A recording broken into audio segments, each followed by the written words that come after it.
ऐसी आवाज होती है क्या आजमगढ़ वालों की? यहां से लखनऊ तक आवाज जानी चाहिए। इस बार आजमगढ़ की सभी विधानसभा सीटों में कमल खिलने वाला है। मेरे साथ दोनों हाथ उठाइए, अंत तक उठाइए दोनों हाथ, विजय के संकल्प की मुट्ठी बीजिए और प्रचंड आवाज से बोलिए, भारत माता की, भारत माता की। मंच पर उपस्थित उत्तर प्रदेश शासन के लोकप्रिय मुख्यमंत्री श्रीमान योगी आदित्यनाथ जी, मेरे मित्र और भारत सरकार के शिक्षा मंत्री श्री धर्मेंद्र प्रधान जी, भारतीय जनता पार्टी उत्तर प्रदेश के प्रदेश अध्यक्ष भाई स्वतंत्र देव सिंह जी, श्री दिनेश शर्मा जी, श्री सुरेश राणा जी, श्री विवेक ठाकुर जी, श्रीमती नीलिमा कटियार जी, सांसद वीरेंद्र सिंह जी, श्री यशवंत सिंह जी, श्री विजय बहादुर पाठक जी, श्री अरुण कुमार यादव जी, उपाध्यक्ष पूर्वांचल विकास बोर्ड श्री नरेंद्र सिंह जी, और आज इतना देर होने के बावजूद भी इतनी बड़ी संख्या में आए हुए आजमगढ़ के मेरे प्यारे भाइयों, बहनों, माताओं और मेरे जिगर के टुकड़े जैसे युवा मित्रों,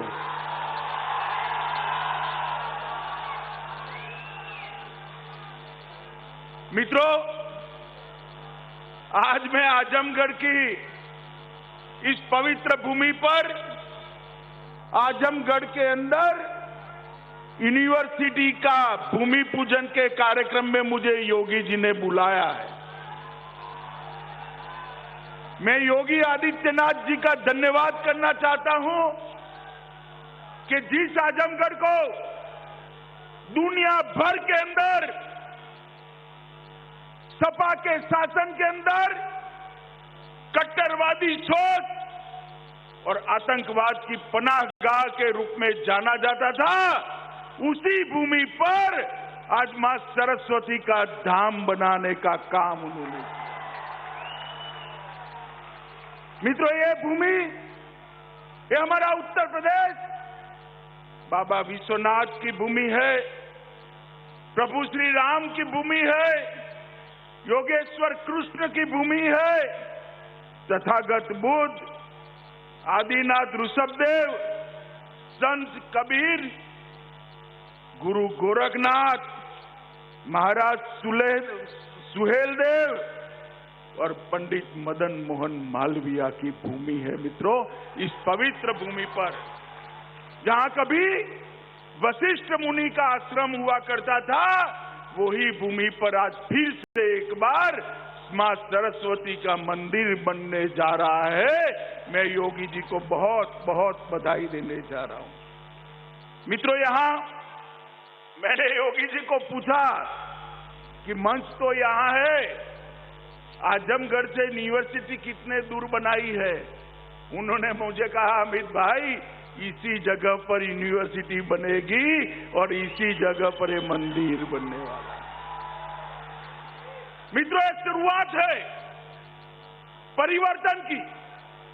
जिस आजमगढ़ को देश विरोधी गतिविधियों का अड्डा बनाकर रखा था, उस आजमगढ़ से आज युवा शिक्षित होकर देश के विकास के काम में लगेंगे। ये बहुत बड़ी उपलब्धि है। मित्रों, मैं आज यहां आया हूं, यहां पर एक नई यूनिवर्सिटी की स्थापना हो रही है। मैं योगी आदित्यनाथ जी को एक सुझाव देना चाहता हूं कि ही उत्तर प्रदेश की भूमि पर परदेशी आक्रांताओं को खदेड़ने का काम महाराज सुहेलदेव जी ने किया था। अगर ये यूनिवर्सिटी का नाम हम उनके नाम पर रखते हैं तो ये लोगों के लिए बहुत बड़ा संदेश। मुझे विश्वास है मित्रों, योगी जी उस जमाने में आतंकवाद के खिलाफ मजबूती से लड़कर इस देश की भूमि को परकीय आक्रांताओं से बचाने का काम करने वाले महाराज सुहेलदेव जी के नाम से ये यूनिवर्सिटी करेगी। मित्रों, हमने कहा था 2017 में जब हमारा घोषणा पत्र बनाया, हमने कहा था कि 10 नए विश्वविद्यालय बनाएंगे, और आज मैं जब यहां आया हूं तब 10 विद्यालय बनाने का काम आज पूरा हो गया है। शाकंभरी विश्वविद्यालय सहारनपुर, राजा महेंद्र प्रताप सिंह अलीगढ़, राजकीय विश्वविद्यालय आजमगढ़, अटल बिहारी वाजपेयी चिकित्सा विद्यालय लखनऊ, विधि विश्वविद्यालय प्रयागराज, खेल विश्वविद्यालय मेरठ, यूनाइटेड विश्वविद्यालय प्रयागराज, गोरखनाथ विश्वविद्यालय गोरखपुर, एफएसएल यूनिवर्सिटी और पुलिस एवं फोरेंसिक साइंस यूनिवर्सिटी। मित्रों, 40 मेडिकल कॉलेज बनाने का हमने वादा किया था। उस वक्त 10 मेडिकल कॉलेज 70 साल में बने थे। अब मोदी जी आजादी का अमृत महोत्सव मना रहे हैं। आज मैं आपको बताने आया हूं 40 मेडिकल कॉलेज बनाने का वादा भी हम पूरा कर रहे हैं। कई सारे कॉलेजेस खोले गए, कई सारे नए नए शिक्षा संस्थान खोले गए। उच्च शिक्षा के लिए डिजिटल लाइब्रेरी की स्थापना की, जिसमें 75,000 से अधिक ई कंटेंट उपलब्ध है। पाठ्यक्रम नए बनाए जा रहे हैं और मोदी जी जो नई शिक्षा नीति लेकर आए हैं उसको अमली जामा पहनाने का काम भाई धर्मेंद्र प्रधान का है। मगर मुझे आनंद है कि योगी जी नई शिक्षा नीति को मोदी जी के स्पिरिट के हिसाब से उत्तर प्रदेश में भूमि पर उतारने का काम कर रहे हैं। मित्रों, ये 5 साल के अंदर उत्तर प्रदेश के अंदर प्रधानमंत्री नरेंद्र मोदी जी के नेतृत्व में हमारे लोकप्रिय मुख्यमंत्री योगी आदित्यनाथ जी ने ढेर सारा परिवर्तन किया है। यहां पर पहले जातिवाद, परिवारवाद और तुष्टीकरण का राज चलता था, सबको न्याय नहीं मिलता था। आज योगी जी ने यहां पर जातिवाद, परिवारवाद और तुष्टीकरण पर पूर्ण विराम करने का काम कर दिया। और 5 साल के अंदर उत्तर प्रदेश के अंदर एक बहुत बड़ा परिवर्तन आया है। मेरी बात आप जरूर ध्यान से सुनिएगा मित्रों। 2017 के पूर्व उत्तर प्रदेश देश की 6ठी अर्थव्यवस्था थी। कौन सी अर्थव्यवस्था थी? जोर से बोलो, कौन सी? आज देश की दूसरी सबसे बड़ी अर्थव्यवस्था हमारा उत्तर प्रदेश बना। प्रदेश का जीडीपी 10,90,000 करोड़ था, आज 21,31,000 करोड़ करने का काम। बेरोजगारी का दर 70.5% था, कम करते करते करते 4.1%, आज 3800 है। मित्रों, ढेर सारा किसानों का अनाज, धान खरीदने का काम भारतीय जनता पार्टी की योगी सरकार ने किया है। इसके कारण धान और अनाज के उत्पादन में भी बहुत बड़ी बढ़ोतरी हुई है। पहले उत्तर प्रदेश में 4 हवाई अड्डे थे, अब 8 है। आधे अधूरे 2 एक्सप्रेसवे थे, 5 नए बन चुके हैं। और मित्रों, सबसे बड़ा काम अगर भाजपा के शासन में हुआ है तो उत्तर प्रदेश को माफिया राज से मुक्ति दिलाने का काम योगी आदित्यनाथ ने। आजमगढ़ इसका उदाहरण है। कैराना से लोग पलायन कर रहे थे, बच्चियों की उच्च शिक्षा नहीं हो पाती थी। आज मैं गर्व के साथ पूरे देश भर के अंदर कहता हूं कि माफिया उत्तर प्रदेश छोड़कर चले गए हैं। यहां माफिया का राज नहीं है, कानून का राज। हजारों एकड़ सरकारी भूमि माफिया हजम कर बैठ गए थे। योगी जी ने कठोरता के साथ इसको खाली कराकर वो भूमि को विकास के काम में लगाने का काम किया है। मित्रों, गरीब कल्याण के लिए ढेर सारी सुविधाएं मोदी जी ने जो भेजी, योगी जी ने इसको जमीन पर उतारा है। ढेर सारे लाखों की संख्या में घर बने, घर में बिजली पहुंची, घर में शौचालय बने, घर के अंदर 5 लाख तक का स्वास्थ्य के बीमा का कार्ड हर गरीब को देने का काम ये भारतीय जनता पार्टी की सरकार ने किया है। और साथ ही साथ अब हर घर में शुद्ध पीने का पानी भी पहुंचाने का काम हो रहा है। मित्रों, और बहुत बड़ा डिफेंस कॉरिडोर उत्तर प्रदेश को मोदी जी ने दिया है। कल ही रक्षा मंत्री और योगी जी ने मीटिंग कर बहुत बड़े डिफेंस के कारखाने यहां आए, इसके लिए एक भूमि तैयार करने का काम। मित्रों, मोदी जी ने एक जैम लाया है जिससे भ्रष्टाचार विहीन खरीदी हो सके। उसका आधार क्या है? जे का मतलब है जन धन बैंक अकाउंट, ए का मतलब है आधार कार्ड और एम का मतलब है हर आदमी को मोबाइल। अब जब मैं कहीं बोला ऐसा गुजरात में, तो एक समाजवादी पार्टी के नेता बोले हम भी जैम लाए हैं। मुझे थोड़ा आश्चर्य लगा। मैंने एक पत्रकार को पूछा कि भाई ये कौन सा जैम लाए, जरा जांच करो तो। उसने कहा आपको मालूम नहीं है?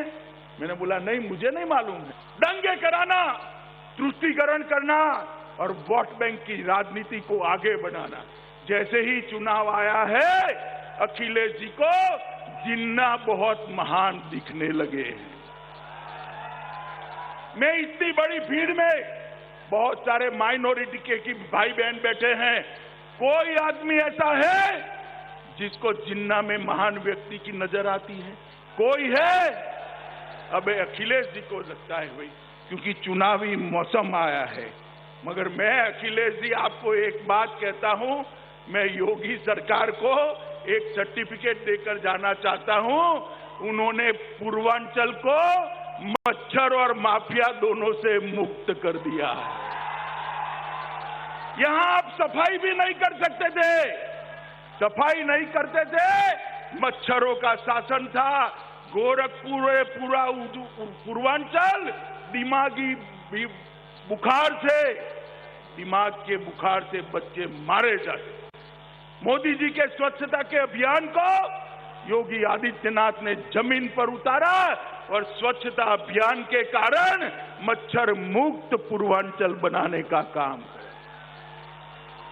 और माफिया जिस प्रकार का शासन चला, उत्तर प्रदेश के बाहर अपने घर ढूंढने लगे हैं, वो भी उत्तर प्रदेश से पलायन कर गए हैं। मित्रों, मैं जब यहां पर आया हूं तब आपने 2 बार, बैठो, 2 बार मोदी जी को पूर्ण बहुमत दिया ना भाई? जरा जोर से बोलो, दिया है नहीं दिया? उत्तर प्रदेश ने मोदी जी को 2 बार पूर्ण बहुमत वाला प्रधानमंत्री बनाया। और मोदी जी भी देखिए साहब, उत्तर प्रदेश से ही गए हैं, काशी से चुनकर जाते हैं और उन्होंने देश भर के 60 करोड़ गरीबों के कल्याण का कार्यक्रम हाथ में लिया। 60 करोड़, उसके घर में बिजली, घर, शौचालय, स्वास्थ्य के कार्यक्रम, पीने का पानी, गैस का सिलेंडर दिया। और मित्रों, ये समाजवादी पार्टी और बसपा कांग्रेस कहते थे मंदिर वहीं बनाएंगे मगर तिथि नहीं बताएंगे। कहते थे या नहीं कहते थे? आज मैं डंके की चोट पर कहता हूं, नरेंद्र मोदी जी को आपने दोबारा अधिकार दिया और अयोध्या की उसी भूमि पर भव्य रामलला के मंदिर का शिलान्यास करने का काम।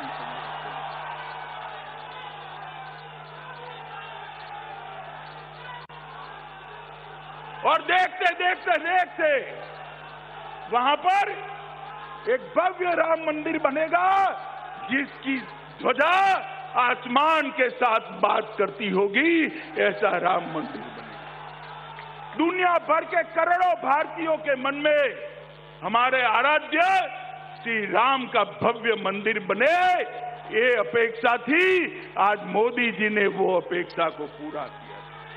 मित्रों, जब से जनसंघ की स्थापना हुई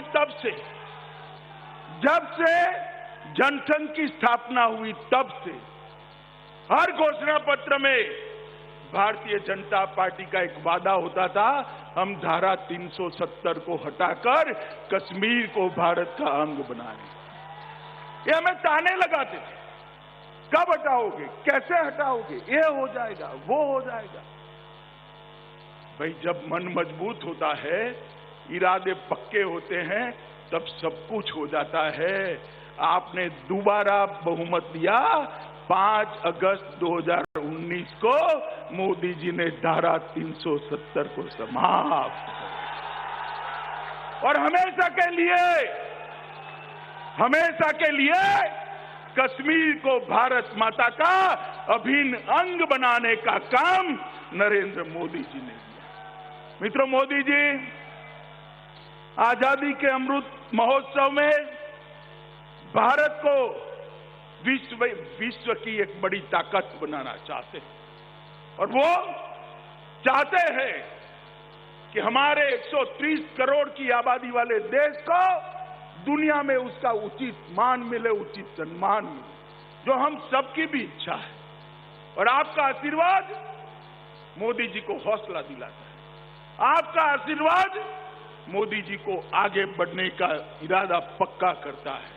अब यूपी में चुनाव आने वाला है। मित्रों, मुझे बताइए, आजमगढ़ वालों से मेरा तीनों चुनाव में एक फरियाद रहा है, भारतीय जनता पार्टी को विधानसभा की सीटें यहां से नहीं मिलती। इस बार आजमगढ़ वालों को मैं कहने आया हूं, भैया बहुत हो गया, भाजपा के अलावे किसी का खाता न खुले ऐसी व्यवस्था कर दीजिए। मुझे बताइए, करेंगे क्या? सुनाई नहीं पड़ता है, जोर से बोलिए, करेंगे क्या? आजमगढ़ की एक एक सीट इस बार नरेंद्र मोदी जी की झोली में चाहिए, योगी आदित्यनाथ को मुख्यमंत्री बनाने के लिए देनी चाहिए। मित्रों, आज मैं यहां आया हूं तब आप सभी को फिर से एक बार बहुत बहुत बधाई देता हूं कि आज यहां पर सरस्वती का एक मंदिर बनने जा रहा है, जो आजमगढ़ की छवि को, आजमगढ़ की पहचान को न केवल भारत, पूरे विश्व के अंदर बदलने का काम करेगी। इसके लिए मैं आजमगढ़ को बहुत बहुत बधाई देता हूं। आजमगढ़ को एक्सप्रेस वे के लिए भी बधाई देता हूं। आजमगढ़ को बनने वाले हवाई अड्डे के लिए भी बधाई देता हूं और आजमगढ़ को मच्छर और माफिया से मुक्त होने के लिए भी बधाई देता हूं। मित्रों, आप सभी लोग यहीं से एक संकल्प कर जाइए कि इस बार उत्तर प्रदेश में 300 पार वाली भारतीय जनता पार्टी की सरकार बनानी। तो मेरे साथ दोनों हाथ उठाइए, उठाइए दोनों हाथ, विजय के संकल्प की मुट्ठी बीजिए और प्रचंड आवाज से बोलिए, भारत माता की, भारत माता की, भारत माता की। बोलो जय श्री राम, जय श्री राम, जय जय श्री राम, वंदे मातरम।